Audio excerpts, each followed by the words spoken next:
All right, so this past Sunday we had baby dedication, right? And that was a good time. I think you kind of you had a certain little thing that stood out to you, Scott. So Brian looked like he had his cheeks sewed to his ears when little E was up there giving the thumbs up. What did he call it on Facebook? A holy thumbs up. Thumbs up. Yeah, some get that. Some get. This is what happens. This is what happens when Brian's not on the podcast. We get to tease him a little bit. Some get their hands laid on. Some get anointed with oil, and some gets a holy thumbs up. It was so fun. They're so sweet though, and I didn't know as many of the families because I'm not in the preschool area, but how cool was it just to be able to see these new families coming in, sweet babies. Not all of them were little, and I just love that parents said, I don't care about the time, I care about the reason why. And so that was really cool getting to see just all these families loving on their kids and making sure that the church partners with them. It was really cool. That's the future of the church right there. Oh, yeah. And the babies lasted a long time. You had babies didn't start crying until like the end. Yes. Moms were crying because of penny jars. Babies were crying because they couldn't get the penny jars. But it all worked out. That was really great. funny. Courtney Carter was talking about that. She's like, she finally just let Maddie go because she's like, just give me the pennies. Hey, so VBS is getting closer and closer by the day, so give us a little update on where we are. No, I'm really excited. So we've been talking to a lot of the leaders, and so I've gotten to meet with Kylie. She's leading worship with us, so it's going to be a live worship experience, and I love that the kids get to just be able to be immersed in that and not just kind of learn like Kids Bop versions. Nothing against Kids Bop, but because I want them to be able to be more participatory in big church, helping them to learn not only these songs, but be able to worship is just going to be the coolest thing. I cannot wait for that. And we've got people coming in to help with missions, and we've got all these things. So we have a lot of great experiences lined up. We still need a couple people to help, and not necessarily lead as far as a teacher, but to help in the classroom to be able to transition maybe, or help kids get from point A to point B. So if you are available to help, I'd love you to help. If you're waiting for me to ask you, this is me asking you, please. But VBS is just going to be so cool. I'm just excited. I really am. And I know that some people are like, yay, VBS, or boo, VBS. It's going to be awesome. I'm a video game nerd, if you don't know that about me. So I'm really excited about Maverick this. Maverick comes to you for a lot of help. And so me and Mav get to talk about Zelda. Yeah. And I actually have a front license plate that is like Zelda themed I'm waiting to mount on the front of my car. That's how bad I am about this kind of stuff. Okay, is Zelda an 80s thing? Because we're hitting Pac-Man, we're hitting Pong, we're doing Donkey Kong. I think Zelda, like the first old school top-down 2D Zelda came out. To be fair, I can't play any of them. I get lost on a One Direction video game. So Zelda was like my jam back. I would spend hours playing Look Zelda. at what we're learning about Scott. Yes. All right, so what we got coming up this Sunday? Oh, that would be Grad Sunday. Grad Sunday's coming up. Cut. We are professionals. Yes. Grad Sunday's coming up. You had little kindergartners graduating, and then you had babies who are coming into the whole world. And then now we've got high school and college grads being celebrated this Sunday. Obviously near and dear to my heart. It's kind of like a weird thing where I feel like I'm losing them in one sense because they're not going to be some students anymore, my high school grads. But then it's really cool to see how some of those high school grads have come on and done things like Kylie and helping lead, or April, and all these folks who are not only not leaving the church, which is a common issue sometimes when teenagers get a little bit older, graduate high school, tend to leave the church. But a lot of ours are not only not leaving the church, they're serving and helping and getting plugged in. And that's really cool to see. So that's awesome. It's going to be a good Sunday. Yeah, we really just want to show families and grads that we love them, that we appreciate them, celebrate them, and let them know it's not the end of the journey. It's just beginning. I love it. Good deal. Cool story. VBS. So when we were at the old campus, I got put with the second grade boys. Are you volunteering? No, I'm not volunteering. Okay. No, I was like, did you know I have a hole there? I'm just sharing a personal experience from second grade boys. Oh, bless it. Oh, yeah. So we had game time, and we had a field of grass beside the parking lot of the church, and we played dodgeball and all kinds of stuff out there. And so it's time to make our trip back to the church. And I don't know if you've ever tried to round up second grade boys every Sunday. Yeah, but that's a struggle. And so they didn't particularly like me at the moment. And so I got them all in line, and we started around the mods to go in the church, and they started chanting, "Scott sucks, Scott sucks," at the top of their lungs. And I'm like, y'all can't do this. You gotta be. We're going inside. You gotta be quiet. This is not where I thought this was going. They're just like letting me Please have do not it. cut this. This is the best thing ever. They were just giving me down the road, and so it's Brian didn't get a question this week, so we got time to fill. So we can do that. But man, that was like, out of all my VBS moments, that's probably the most memorable. If you'd like to recreate that, our second graders would be my son, Grayson, Nicholas, Kelly, Samuel. If you need a positive experience to redeem that and kind of balance out the negative, why don't you? I mean, maybe you should sign up for VBS. He's doing missions. I'm doing missions. Yeah, okay. So I'm getting to share. Okay. I'm getting to share about going to Africa, because we'll be going back in July. So I'll make sure nobody chants that you suck. Yes. Please don't, because that's make no promises, yeah, Scott. So I really don't suck, y'all. I mean, I don't. This is the best day ever. Brian, I hope you're enjoying Gatlinburg. Hey, well, we have got a great episode. Well, let's transition to get us back on track here. We got a great episode where Heather Lowery is going to tell us a beautiful story about God's intervention and how she came to adopt Carson. So it's a great episode. Stay tuned, and we're going to pass it to Nicole. Hello, Liberty. It's Nicole, and I'm here to celebrate life at Liberty with you guys. So our birthdays this week are Donna Ridley, Nathan Pendergrass, Shannon Branham, Kim Daly, and Michelle Koneman, and we do not have any anniversaries this week. I have a final softball update for you. After a disappointing ending to the season, Liberty finished in 4th place with a 5-4-1 regular season record, and they lost their tournament game 19-12. But we would like to congratulate Fellowship Baptist Church for winning the championship in their inaugural season. And here's a shout out to the team. You all played a vital role in the 2025 spring season.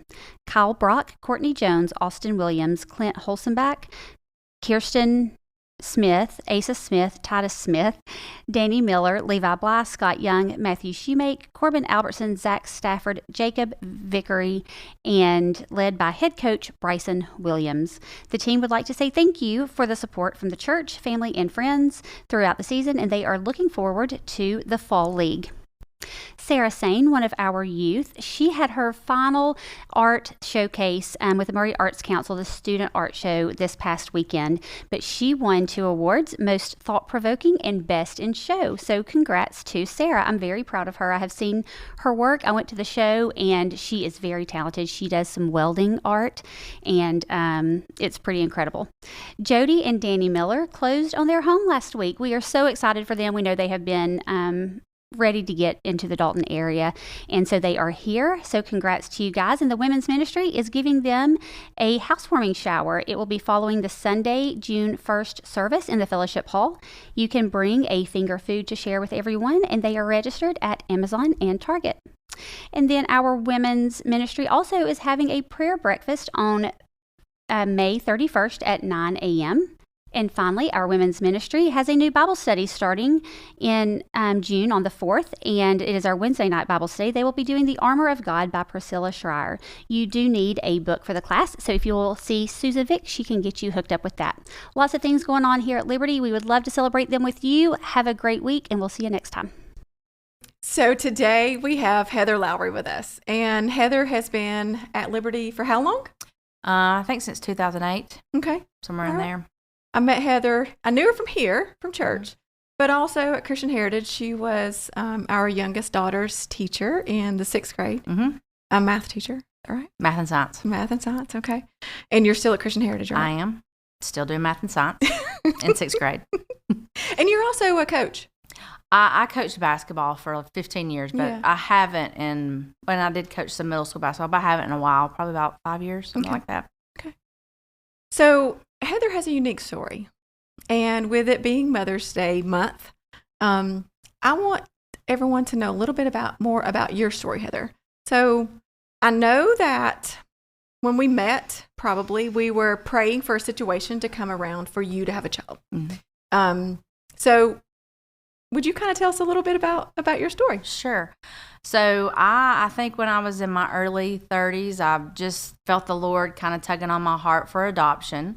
And even though I was single and still, praying that the Lord, one day would send a husband, he sent a little boy instead first, which was great. But I went through the adoption process probably for 4 years, got really discouraged, kind of went through some international adoptions, just different things happening, got really discouraged and really decided that I don't think this is what the Lord wants for me. Maybe I'm not ready. And so one weekend, I just pretty much decided I was going to take all the things that everybody had given me and put those back down somewhere else in my home. I was going to try to probably pull out of the whole situation, told my parents and everything.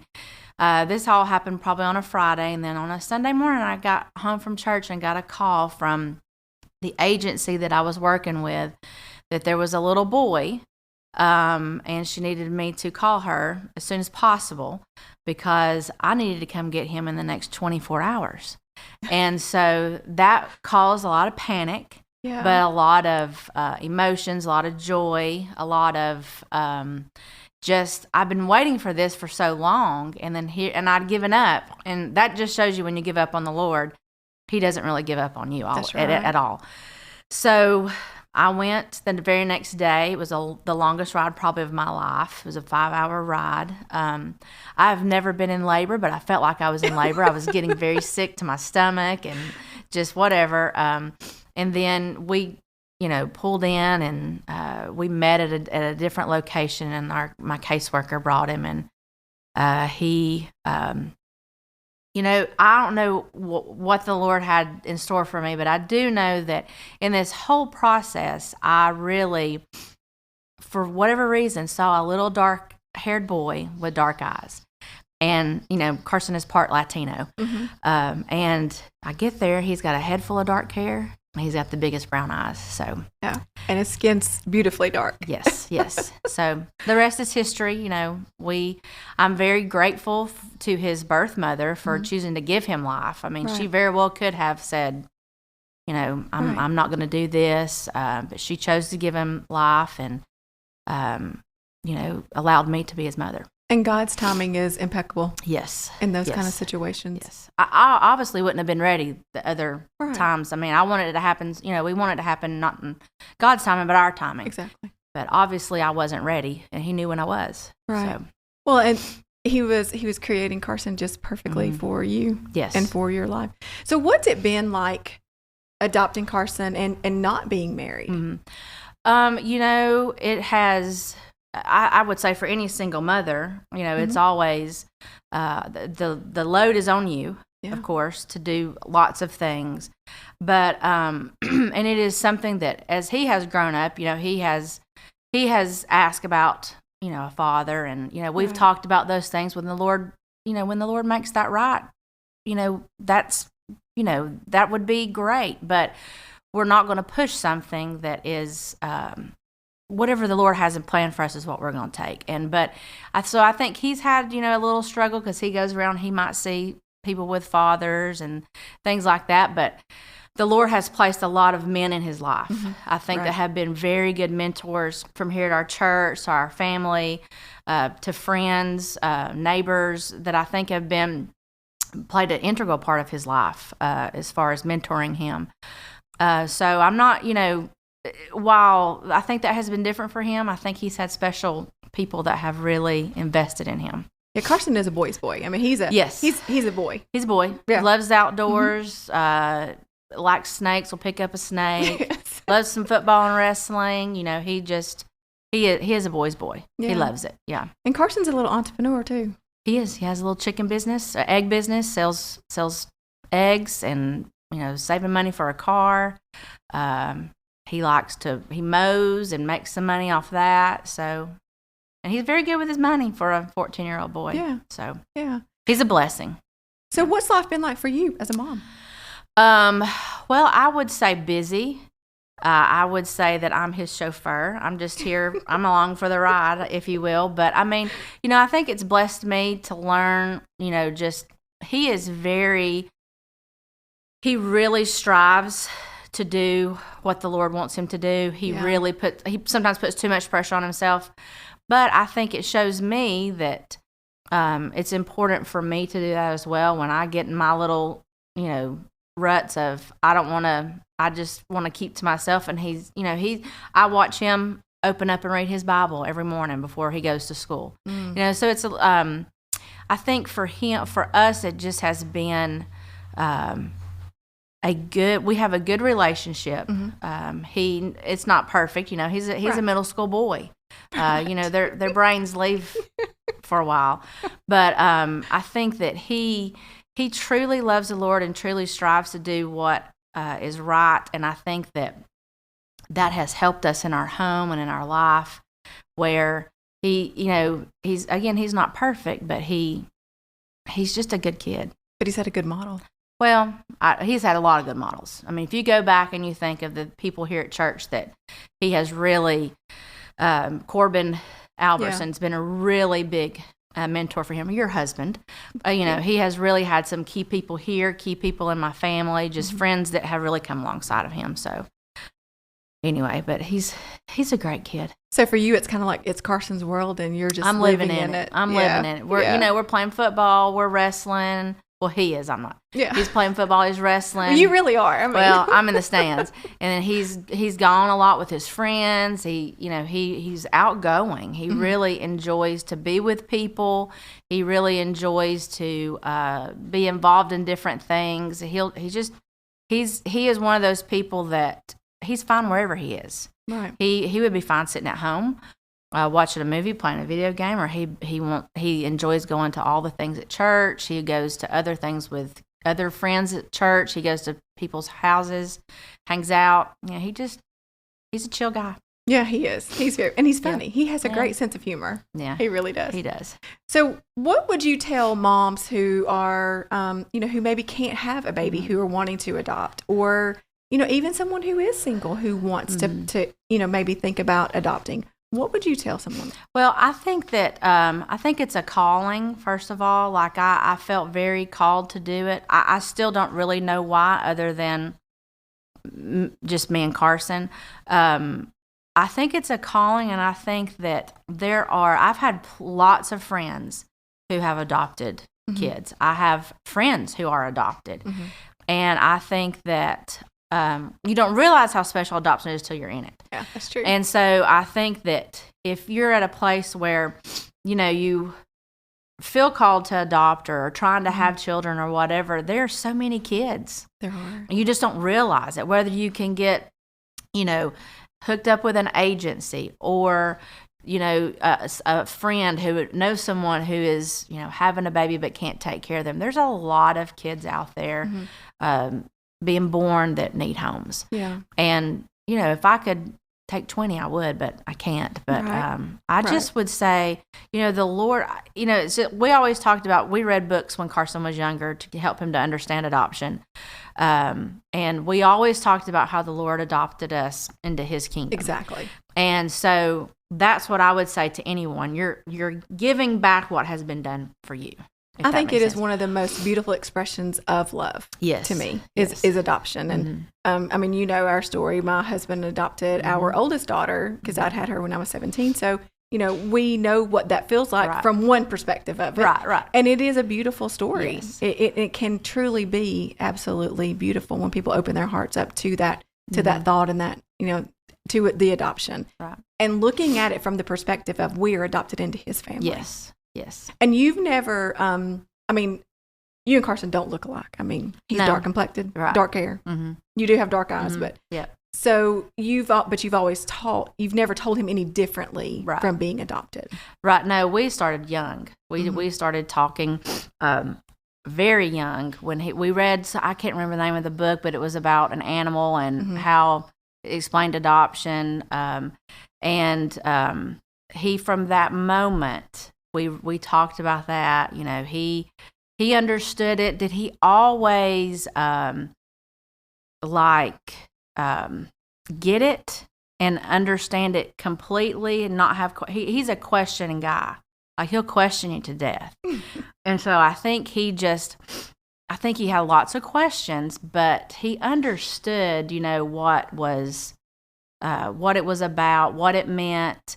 He did question, why did my birth mother give me up? Well, we don't really know we don't really have all those answers.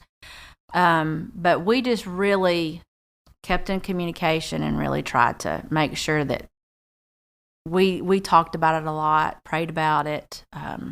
So he understood it. Yeah. And it wasn't a bad thing. It wasn't somebody was giving him up.